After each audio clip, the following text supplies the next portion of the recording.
Davíð Stefánsson fæddist í Fagraskógi við Eyjafjörð 1895 og lauk stúdentsprófi hér við Menntaskólann í Reykjavík árið 1919. Sama ár gaf hann út ljóðabókina Svartar fjaðrir.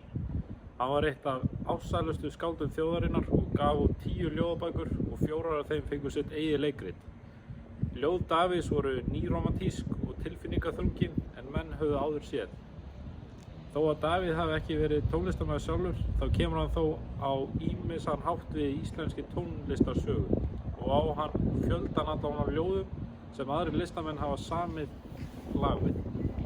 Davíð las gjarnan opinberlega og hafði svo djúpa bassarödd að ungir menn fengu hósta þegar þeir reyndu að lesa eins og hann. Ljóð Davíðs höfðu til eignalítilla kvenna og þótti ljóðin kynferðisleg og spennandi.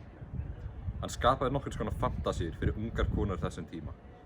Davíð bjó lengi vel á Eyjafirði og Akureyri og var hann á 60. afmæli sínu gerður að heiðursborgara af bæjarstjórn Akureyrar. Davíð lést svo 9 árum seinna á sjúkrahúsi á Akureyri 1. mars 1964 á 69 ára aldri. 2 árum eftir andlát Davíðs var 10. ljóðabókin gefin út og fékk hún nafnið Síðustu ljóð. Davíð á mörg fræg ljóð og meðal þeirra er hægt að nefna Sálina sjóns míns, Kvæði fuglana, Bréfið hennar Stínu, Abba labba lá og Til eru fræ. Hans þekktasta ljóð er þó líklegast Kvæði fuglana sem Atli Heimir Sveinsson tónskáld breytti í lag sem flestir Íslendingar kannast við. Snert hörpu mína himinborna dís, svo hlustu englar Guðs í paradís.